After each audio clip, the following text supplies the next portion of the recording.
ഹരേ കൃഷ്ണ. എല്ലാ ഭഗവാനും തുളസി തീർത്ഥം ചാനലിലേക്ക് സ്വാഗതം. Very very happy new year. എല്ലാവർക്കും പുതിയൊരു വർഷം ആശംസിക്കുന്നു. പോരാത്തത് ഞാനിപ്പോൾ വീഡിയോ ഒന്നും ചെയ്തിട്ടില്ല. കുറച്ച് ഹെൽത്തി പ്രശ്നം ഉണ്ടെന്ന് തോന്നിയതുകൊണ്ട് വീഡിയോ ഒന്നും ചെയ്തിട്ടില്ല. മാത്രമല്ല കമൻറ്റും ഇതൊക്കെ വളരെ കുറവാണല്ലോ. പുതിയ ചാനലായതുകൊണ്ട് എല്ലാവരും കാണുന്നതും വളരെ കുറവാണ്. അപ്പോൾ പതുക്കെ ഹെൽത്തിയൊക്കെ ശരിയായിട്ട് വീഡിയോസ് ചെയ്യാമെന്ന് വിചാരിക്കുന്നു. പിന്നെ പോയ വർഷമൊക്കെ അതിന് മുന്നത്തെ വർഷമൊക്കെ നമുക്കറിയാം, എല്ലാവർക്കും കുറച്ച് കഷ്ടപ്പാടുകളും കാര്യങ്ങളൊക്കെ ഉണ്ട്. എന്നാലും എല്ലാത്തിനും ആളുകൾ ജയിച്ച് എല്ലാ തരത്തിലെ കാര്യങ്ങളും വിജയിച്ച് വളരെയധികം സന്തോഷവും ദുഃഖവും എല്ലാം നിറഞ്ഞ ഒരു ജീവിതം നയിച്ചുകൊണ്ടിരിക്കുകയായിരുന്നു എല്ലാ മനുഷ്യരും. ഇനിയുള്ള വർഷമെങ്കിലും എല്ലാവർക്കും സന്തോഷം ഉണ്ടാവട്ടെ എന്ന് പ്രാർത്ഥിക്കുന്നു. പുതിയ ചാനൽ തുടങ്ങിയവർക്ക് നല്ലതായിരിക്കട്ടെ. രോഗം ബാധിച്ചവർക്കൊക്കെ അസുഖമൊക്കെ മാറി സുഖമായിട്ടിരിക്കട്ടെ. വീടുകളില്ലാത്തവർക്ക് ഭഗവാന്റെ കൃപ കൊണ്ട് വീടുകളൊക്കെ ലഭിക്കട്ടെ. ഇനി വരുന്ന വർഷങ്ങൾ എല്ലാവരും സന്തോഷമായിട്ടിരിക്കണം. അതാണല്ലോ വേണ്ടത്.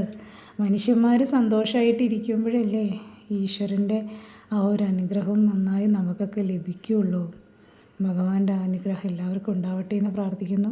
മാത്രമല്ല ഇന്ന് വൈകുണ്ഠ ഏകാദശിയാണ്. കുറേ ആൾക്കാർ ഇന്നലെ എടുത്തു, ചില ആൾക്കാർ ഇന്ന് എടുക്കുന്നു. അപ്പം വൈകുണ്ഠ ഏകാദശി ആയതുകൊണ്ട് തന്നെ ഞാൻ ഏകാദശി നോറ്റിട്ടുണ്ട്. അപ്പം എല്ലാവരും ഇങ്ങനെയുള്ള നല്ല നല്ല കാര്യങ്ങളൊക്കെ ചെയ്യുക. മുന്നോട്ടുള്ള എല്ലാവരുടെ ജീവിതവും സന്തോഷമാവണം. എല്ലാവർക്കും അറിയാലോ, ഇപ്പോൾ ഈ വാടക വീട്ടിലൊക്കെ ജീവിക്കുന്ന ആൾക്കാർക്ക് അറിയാം, ഇങ്ങനെയുള്ള ആഘോഷങ്ങളൊക്കെ വരുമ്പോൾ ഒരുപാട് അങ്ങോട്ട് ആഘോഷിക്കാനൊന്നും പറ്റാറില്ല. എല്ലാത്തിനും ഒരു പരിമിതി ഉണ്ടാകും. വാടകയ്ക്ക് താമസിക്കുന്നവർക്കത് പ്രത്യേകം അറിയാൻ പറ്റുന്നൊരു കാര്യമാണ്. ഞാനും വാടകയ്ക്ക് തന്നെയാണ് കേട്ടോ താമസിക്കുന്നത്. അതുകൊണ്ട് എനിക്കത് നന്നായിട്ട് അറിയാം. അപ്പോൾ ഈശ്വരൻ്റെ കൃപ കൊണ്ട് ഇനി വരുന്ന വർഷമെങ്കിലും വാടകയ്ക്ക് താമസിക്കുന്ന എല്ലാവർക്കും സ്വന്തമായിട്ടൊരു വീട്ടിലേക്ക് മാറി താമസിക്കാനുള്ള അനുഗ്രഹമൊക്കെ ഈശ്വരൻ കൊടുക്കട്ടെ എന്ന് പ്രാർത്ഥിക്കുന്നു. മാത്രമല്ല രാത്രി 12 മണിയാകുമ്പോൾ ആഘോഷത്തിനിടയിൽ മറന്നു പോകാതിരിക്കുക, ഭഗവാനെ ഒന്ന് പ്രാർത്ഥിക്കാൻ. ഒരുപാട് ആഘോഷത്തിനിടയ്ക്ക് നമ്മളൊക്കെ മറന്നു പോകും. പ്രാർത്ഥന അത് അത്യാവശ്യമായിട്ട് പ്രാർത്ഥിക്കുക.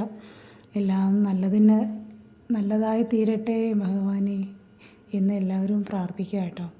ഭഗവാന് ഇഷ്ടമുള്ള ആൾക്കാരാണല്ലോ അതേ ആൾക്കാരും. ഏത് മതത്തിലായാലും അതാത് ദൈവങ്ങളെ ഇഷ്ടമില്ലാത്ത ആൾക്കാരുണ്ടാവില്ല. എങ്ങനെ പോയാലും ഭഗവാന് ഇഷ്ടമുള്ള ആൾക്കാരെല്ലാവർക്കും നല്ലത് വരട്ടെ.